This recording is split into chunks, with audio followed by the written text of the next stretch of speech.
So my favorite series finale is the series finale of Friends. Every time Jennifer Aniston comes on the screen, I lose it. I completely cry. She gets off the plane, I lose it. So I think the greatest finale of all time in television history had to be Manimal. No, I'm just kidding. With Lost being a very high contender, my favorite series finale would probably be Breaking Bad. It had to be Breaking Bad.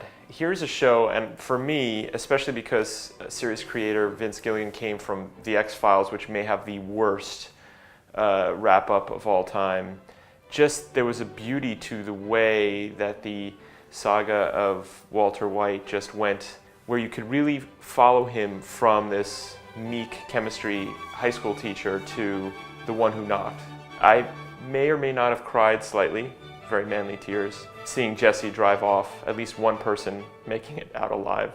You would think with all of the money that Walter White made within a couple of years, millions and millions of dollars, that he would have actually survived, but F cancer. Long live Walter White. I never watched Newhart, I never watched MASH, but I did watch The Hills, which had an amazing series finale in 2010. So my favorite series finale is Quantum Leap. My favorite finale comes from my all-time favorite series, and I'm by no means a TV expert. I'd say my favorite series go The Office, Mad Men, and then number one, The Wire. It was when Kristen and Brody, the stars of this reality show, were saying goodbye to each other. And Kristen got in a limo to leave, and they said very tearful goodbyes. And then as the camera panned out, it was revealed that it was all on a Hollywood backlot and a set stage. The show only ran for 4 seasons on NBC. The series finale so beautifully wrapped up the story of the two characters because it was focused strictly on Sam's struggle with having to jump around throughout time and his friendship with Al, which was the core of that show because the show really only had the two characters. And most shows don't get series finales well. They more often than not, they don't end well. So I love that MTV was totally winking at us and saying that, you know, they're in on the joke that we had been suspecting the whole time, that The Hills was really staged. Quantum Leap stands out always as the best ending to any show. It stayed focused strictly on the characters and captured what made that show so great in the first place. I love The Wire because it tied up so many loose ends so well at the end. It's also a show that takes place in my home state. I'm from Maryland, about an hour from Baltimore. And for all the bad rap that it gave Baltimore, which is a great city and has a lot more to offer than crime and violence, there were just so many storylines and so many great deep characters who were tied up so well at the end.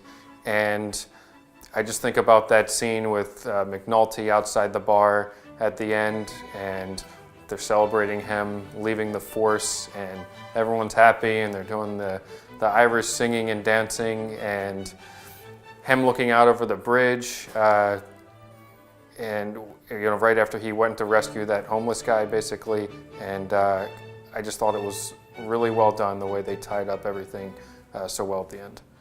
The Sopranos is my favorite, something that I always think about still, even though it happened in 2007. I'd have to say that my favorite series finale of all time is definitely The Sopranos series finale. But remember the intensity of that last episode when Tony's meeting with his family in the diner and that mystery man with the members-only jacket is kind of around, and people are wondering, is Tony going to finally get killed? It was fitting that the last scene took place to the lyrics by Journey, Don't Stop Believin'. It's something that still runs in my mind now as one of the best series finales ever, and it was the best cliffhanger, which we never got an answer to, so it really left the audience with creating the end of the story themselves.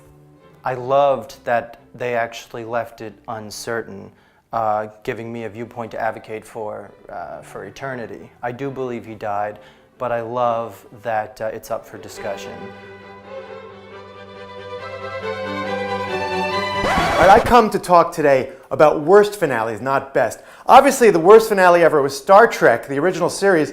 Turnabout intruder. This crazy doctor, Janice Lester, she takes over the Enterprise. Totally ridiculous. It wasn't a real finale. Remember, this is supposed to be a 5-year mission, and suddenly it ends after 3 seasons. No, what I would have done is had a real finale where the Enterprise comes back from the mission. Everybody's happy to see him. So Kirk gets off. Obviously, he's going to sleep with the first woman he sees. The first lady comes to mind. Off they go.